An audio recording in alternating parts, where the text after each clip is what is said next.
Therapy dudes. New chapter. Breathe in. It gets serious. All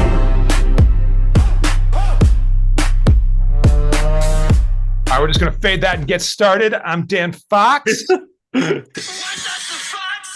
I'm with Andre Karkamaz, the hardest man in the Front Range to track down.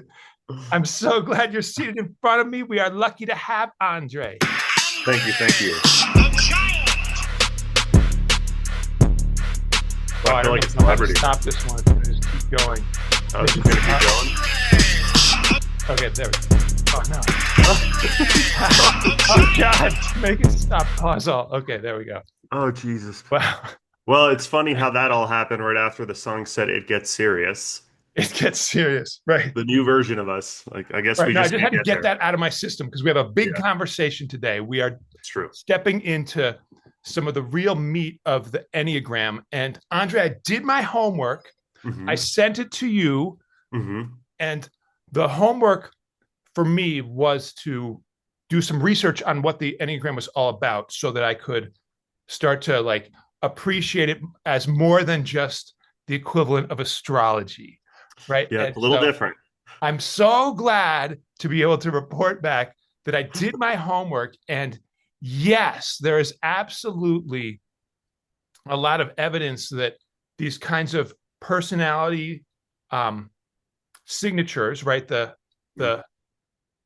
personality archetypes. The archetype that you are, right, mm-hmm. is something that is stable over time, and that the core fear and the sort of positive elements, the way you express themselves, are often, done at many different times in life, right? It's stable and sustaining.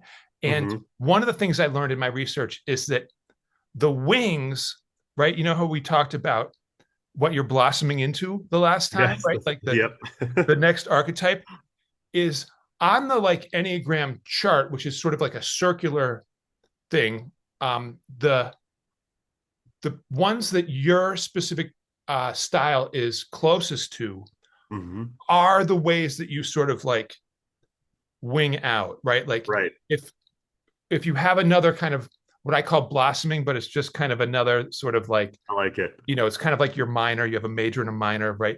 The minor one good way to put it. Is in this like circle. It's adjacent to the one your primary dominant style. So it's a cluster. They're usually right next to each other. Right. So learning that was useful, and then there's also some other like geometry with it, where ones that are kind of like across the circle have like kind of polar experiences to them in terms of personality traits. And it was exciting for me to get into that and to realize that this has been studied in a similar way as, other things on like personality tests, like the Myers-Briggs and the heavily studied.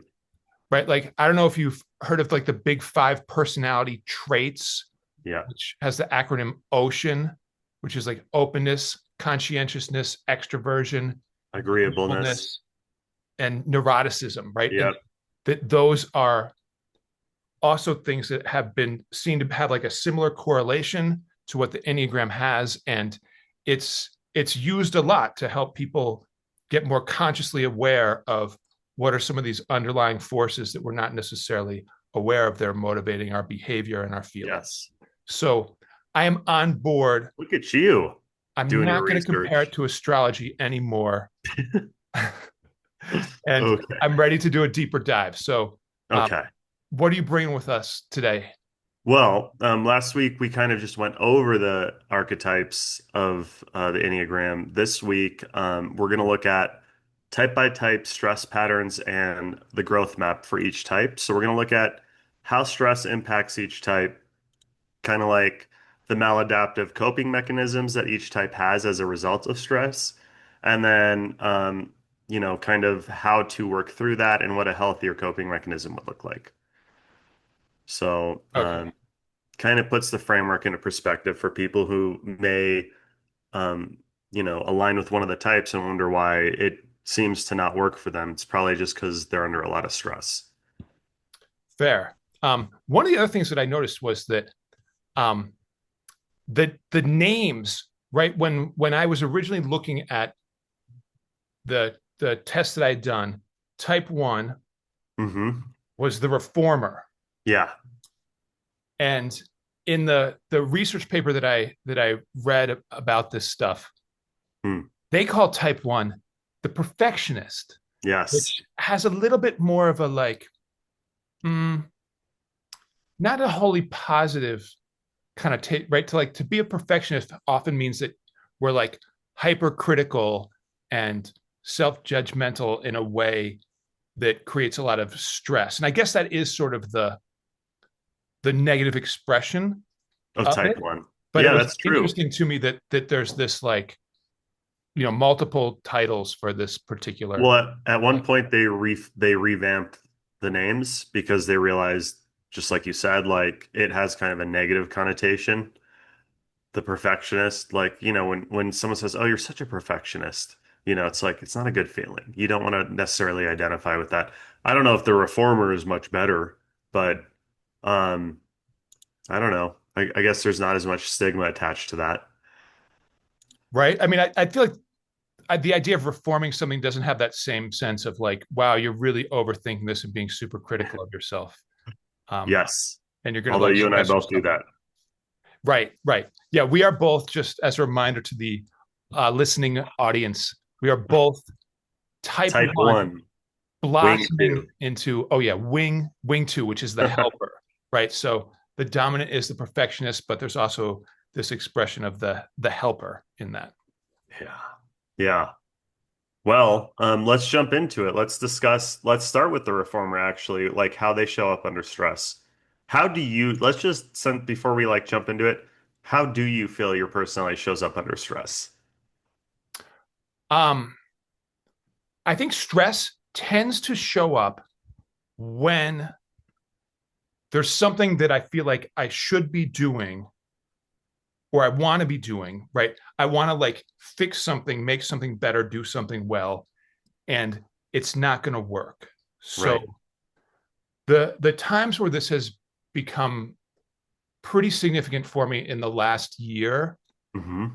have often been around when I'm trying to help one of my kids with their schoolwork and True. that it's I've seen that. collapsing.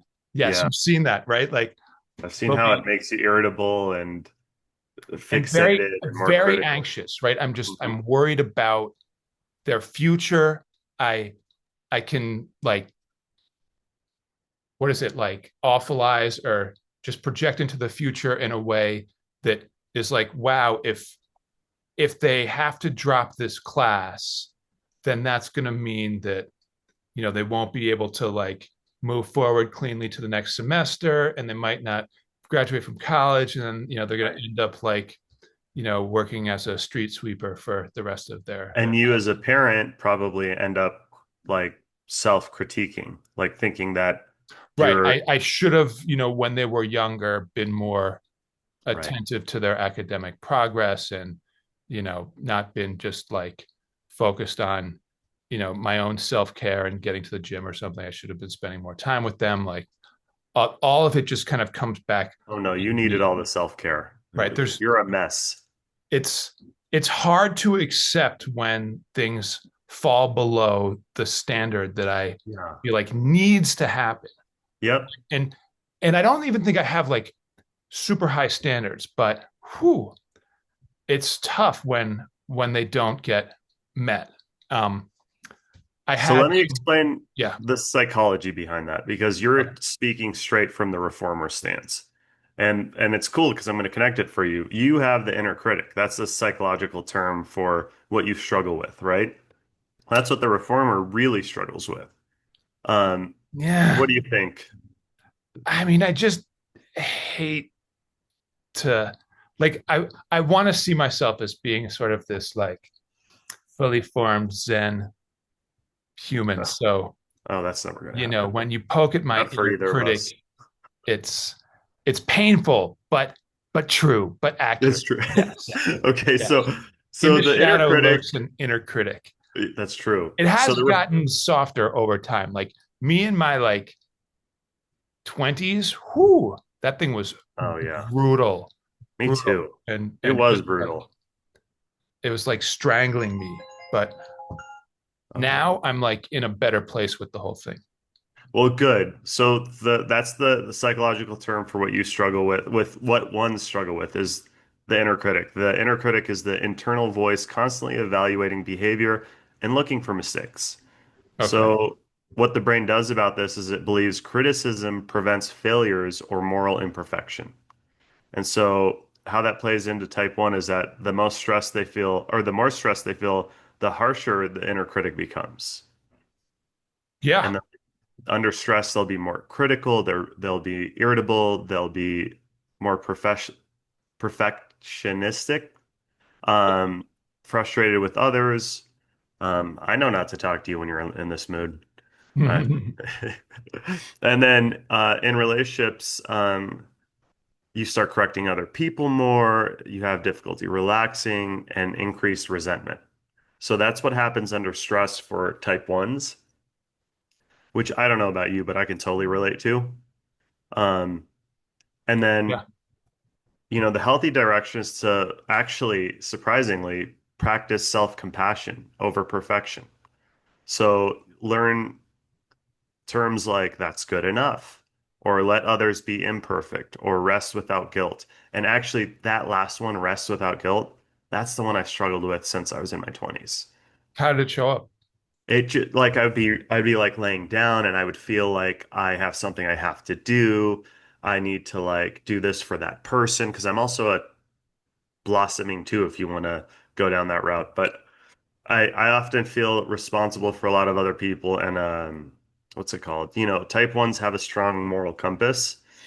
So if they feel like something is within their ability to change in a positive direction and they don't fully do it, right? They don't have the self-compassion to be like, it's good enough or I can rest on this. They end up feeling like they have to go and perform that task for someone, right? Like you do this for your kids constantly. Yeah. Like, or you have to figure out the mess and how to like control it. So that has been, it was so bad for me. I actually went to do a sleep study in my 20s to figure out like, do I have sleep apnea? Like, why is this happening? Why do I wake up like feeling stressed and all that? And I don't. I don't have any sleep issues. And they were like, you probably should talk about this with a therapist. So that was like when I was like 23.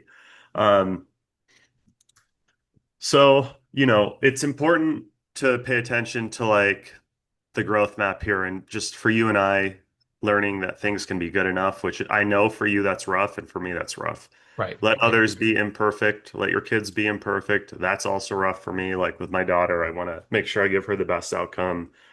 Um, and then rest without guilt. Do you struggle with rest without guilt?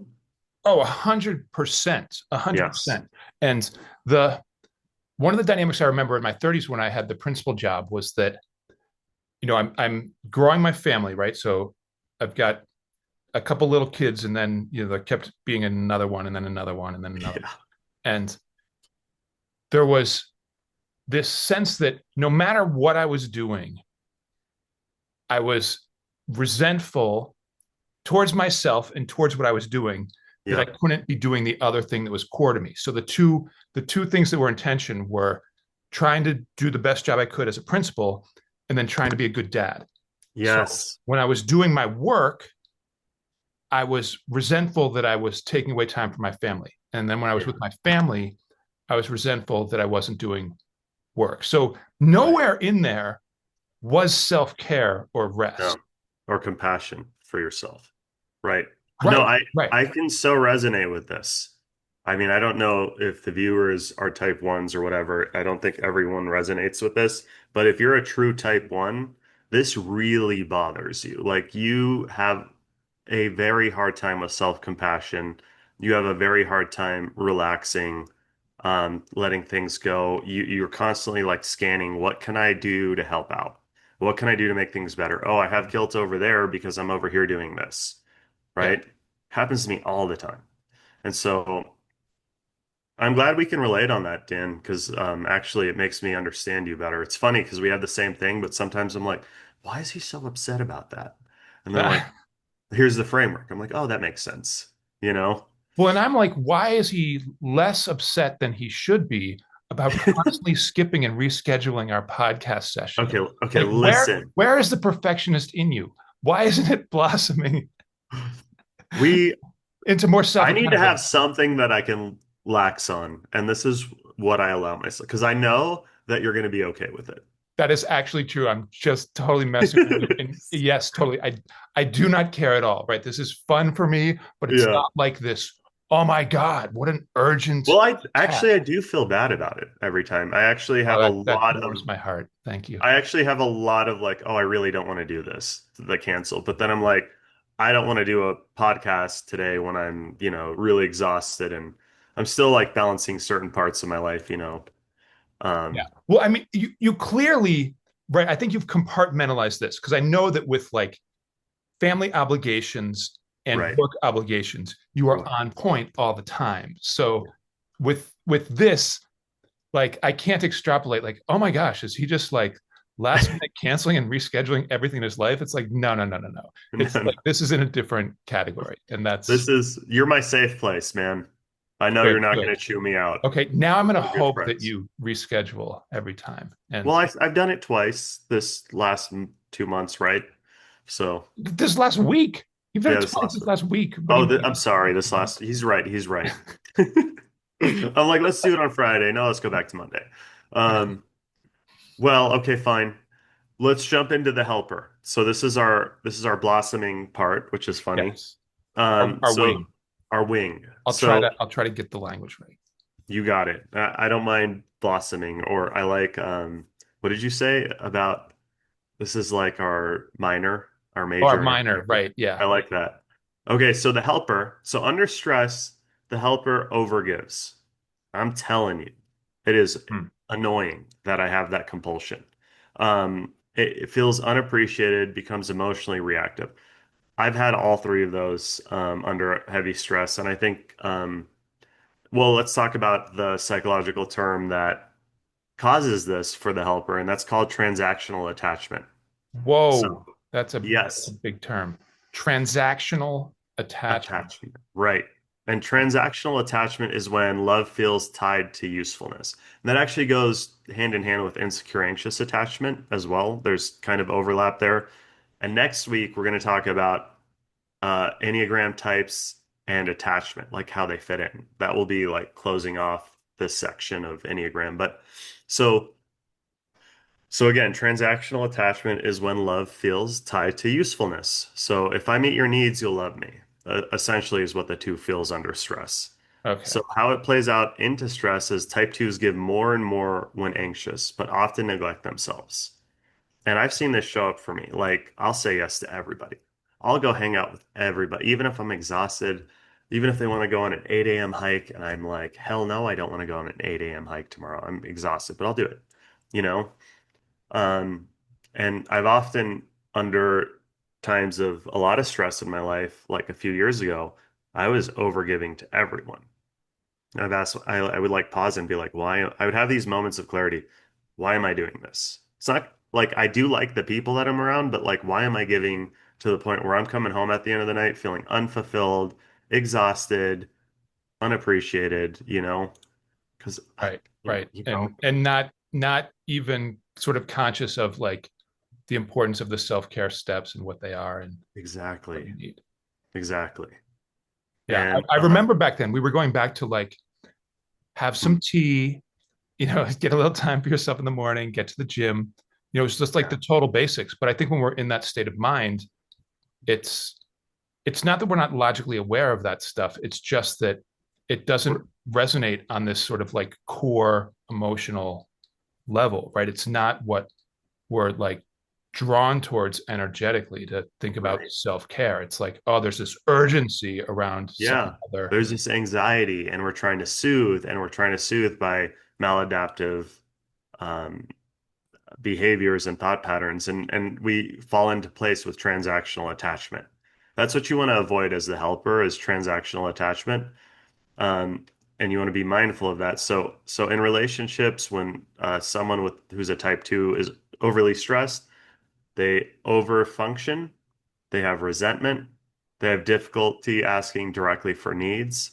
And then the healthy growth direction is to learn to receive instead of earning love, because we feel we have to earn love when we're stressed as a type two and haven't worked through that like attachment wound that comes up for type twos. They Yeah. typically have an attachment wound. Um, so the growth map looks like this for a type two. You should ask for support, be open to receiving support, stop mind reading others' needs. Like, stop just assuming, like, if you do this for someone, they'll appreciate you more. Um, they might not get much from it at all. Set boundaries before resentment builds. So let people know, like, hey, I'm actually exhausted. I can't do that. Like, maybe even express, like, through I statements, like, I feel like if I tell you this, if it's a close enough relationship, if I feel like I'm letting you down, if I say that and blah blah blah, and let them kind of respond, right? You Right. don't have to carry the weight of a relationship Right. as Well, a type two. and I Yeah. feel like in practice for me, that means like pausing long enough to be able to consider like what are my needs in this situation? What's going to be important for me to be able to like soothe whatever the distress is internally and fuel my tank and Yes. that That is so hard for me to find. I cannot figure out my needs. I yeah, mean, I still struggle with it when I'm stressed. I still struggle with right, it. but we can be an expert at imagining what other people's needs are and then bending over backwards to try to fulfill them. But do you see why it's such a hard thing for a wing one or a one wing two to do? Because the moment we have a need as an overgiver, as a type two, someone who overly gives to people and overly shows up and is over functioning, their need is probably rest, right?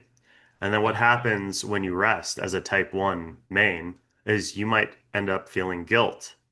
Yeah, And that was the like cycle I found myself in over and over and over again. I'd be like, I'm gonna rest. I'm gonna take care of myself. I need to. And then I would rest, and then the perfectionist would come out in me and be like, well, I have to do this for them, and I have to take care of that. And oh, there's this that I need to do, and this client needs this from me, and. right, right. And it felt like a moral, like I was going against my morality by resting. It was a big trap. I've really had to work on that. I don't know if you can relate, but I think you can No, relate I, to I'm this. with that, and I think one of the things that I tend to do is if there is a little bit of a gap of time, Right. instead of just being like, oh, time to rest, I'll naturally sort of flip through this kind of running internal list of tasks that I've neglected that I should be doing. And then I like resent myself for not having gotten them done. So by the time I've gone through a few items on that list, I'm just completely like overwhelmed and self-aggressive. And it doesn't, right? Like the idea of self-care is totally lost in the like distress that I'm feeling as I think of all these like Yes. obligations that I haven't met yet. Right. And so, um, I'm I go I'm click still on my phone working until I fall asleep and take a nap. here. Yeah, you got to distract yourself all the way, huh? Yeah. I mean, I can kind of relate. And so those are the types that you and I are, we kind of lie in. So that helps explain to the audience who we are. But here's the next type, type three, the achiever. So under stress, type threes become workaholics. They Mm. become emotionally disconnected. They identify um, everything tied to their productivity. So Mm. and I've seen people like this. I've never been able to like relate personally, but I've seen people who like just get really, really busy, constantly doing things, go, go, go, under stress. Like they can't sit. These are more of a avoidant attachment styles. I don't want to get too much into the overlap because that's next week's podcast, Okay. but you can kind of see how they overlap, right? Yeah, Uh, yeah. Well, and in terms of now that I know they all go in a circle, it kind of makes sense to me that like, the reformer and the helper, I was at like a 95% for both. And then mhm. The achiever was my next highest one, Oh, right? So that was like at an 86%. So well, that makes sense. You just disappear sometimes. I just don't see you achieving, so I don't know. No, I didn't mean that as I didn't mean that as you're very achieved. You're doing great in life. I meant like I just don't see what you're doing. Like, nice save, nice save. okay. I'm Yeah. so sorry that wasn't even I should have gone with that as a No, joke, but that's okay. And actually, yeah. like I think I've been sort of very blessed that my mind works well in academic settings. So I like the idea of like failing academically just didn't occur to me. So Well, it I shouldn't. You're pretty smart. right, well, which was like lucky as a like younger person that I didn't embody that fear, but certainly as a parent, that's much more humbling, right? It's like that that idea that like I'm failing as a parent is really like close at hand whenever there's some mishap going on or whenever I see one of my kids struggling. Right. Yes. Well, okay, so I want to jump into the psychological term Yeah, for what happens under stress for the achiever, and the term is called performance-based identity. So the plain explanation is this is when self-worth becomes dependent on achievement, success, or external validation. yeah. So the way the brain uses it, performance-based identity for stress under type threes is accomplishment becomes protection against shame or inadequacy. Hmm. Because we're trying to, there's always an underlying narrative, a fear-based narrative that we're trying to protect ourselves from in each one of these types. So it goes around a core wound, right? And so what would you say is the core wound for a type three under fear? So I feel Or the like core fear? right, I feel like this is something that I see a lot in like high achieving athletic performance. Yes, And absolutely. part of the trick of that and the pull of that is that there is such a huge difference between winning it all and coming in second place, right? Yeah, Second place, you're the first loser. And the like the NBA playoffs are going on right now. And you can see it, like the team that makes it to the next round of the playoffs, they're just like so ecstatic. And the team that right. loses is just like crushed and they just have to like Absolutely. And so are sit the there. fans usually. Right. And Yeah. and that like reality that's out there in certain activities where like as like say an engineer, if Right. you're like the second best engineer, you're still That's like crushing good. it and getting like Nobody's great. gonna, yeah. Right, like, but in the Olympics, the gold medalist gets remembered forever. Nobody knows who the Too silver black and medalist white was. in in that place. Right, Like so it's you they're either win or you lose. yeah, and I feel like if you're naturally motivated for something like that, where that performance as a competition, right, sort of like really gives credence to the number one, and then everybody else is just kind of not nobody pays as much attention to that. Right. That really kind of drives this, and it does sort of reinforce somebody's maybe initial proclivities to be like, oh, I got to push myself. If I don't achieve, I'm worthless. And then the world's like, yeah, you're worthless. Like you didn't become number one. So So you that's must kind of fail. like so you would say that's the core fear is becoming worthless. Yeah, yeah. And I think in a certain ways, it's like in the eyes of ourselves, but also in the eyes of the world, right? To like Yeah. feel like we don't matter. We're not like accepted because we didn't achieve and that our identity is just wrapped up on that level of success. Right. I feel like this one needs to go like the full hour because we're only at three and we Right, have right. like six. What do you think? I think you're right, but I think we should just, pause and like we'll do the full hour on this, but I think we just want to like divvy it up into two parts so that people Okay. have like, two smaller chunks to do. So Okay, that let's makes sense. should we Let's pause go here? through four. Let's go all the way through four and then we'll Okay, pause. cool. Because we'll have five more after that. So the growth map for type three Um, well, in relationships, when they're under stress, they become emotionally unavailable. They prioritize goals over connection. They fear appearing weak. Hmm. Um, so a healthy growth direction, if you notice you're a type 3 and that's what you're doing, is to slow down and reconnect emotionally. I know that's easier said than done. But the growth map looks like this. Over time, you identify that you're under stress. You separate worth from productivity. You separate, you know, your worth from anything really outside of yourself. And you practice emotional honesty. You let people see the real self, the part of you that's vulnerable and feels weak and might need help. Like we all have that, right? Yes. And I've definitely seen you in that state. You've seen me in that state. Um, and then we'll jump straight into type 4. Type 4 is the individualist.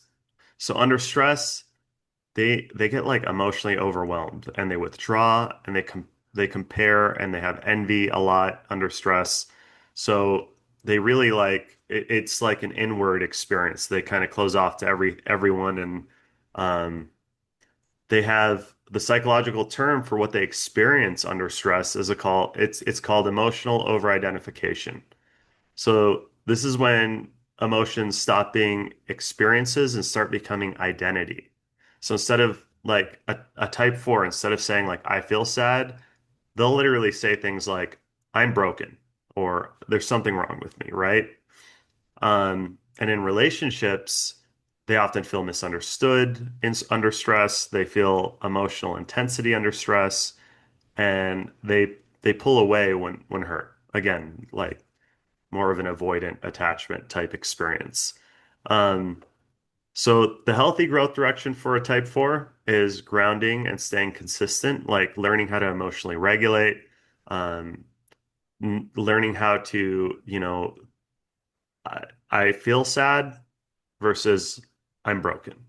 It's a huge difference. Um, and then the growth map is act even when emotions fluctuate. So don't like stagnate.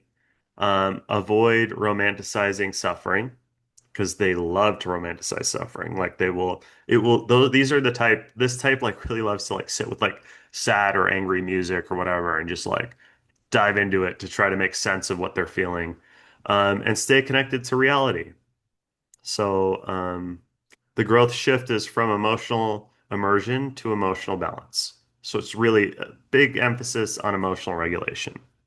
Do you have anything to add to that one? Yes. When you look at the Enneagram model, which is the one that has the lines that connect your primary personality type with these sort of polar opposites, for Mm-hmm. a type 1 or type 2, right, the perfectionist or the helper, Mm-hmm. the individualist is on the opposite side of the circle. So this tends to come out under stress. Right? The Yes. like negative aspects of that individualist energy are what you and I kind of, express or feel when we're in a heightened enough stressful situation. And I Absolutely. I know for myself that that's one of the things that I do is that I isolate when I'm under a lot of stress. I'm not reaching out for connection or things like that. That happens when I'm like totally on my game and feeling good. I just get out there and am relational. But if I'm under stress, I will just kind of cocoon up and feel like, all right, I don't want to like put myself out there. Right. So relatable. That is All right. completely right. That's why we never do anything because we're both under stress often and we both cocoon. Right, right. Yeah. Okay, we should Okay. let's pause and Okay. reset in part 2 of this podcast. Thanks for listening. Like, subscribe. We'll see you in a minute. Oh my See you in gosh, a minute. do this one. Okay. Oh, this is ridiculous. I can't do it. I can't do it. Therapy dudes, When your Oh, mind decides take away your stress. Wow, what a mishmash. we just gotta end this. We just gotta. you Oh my righteous God. and there's drama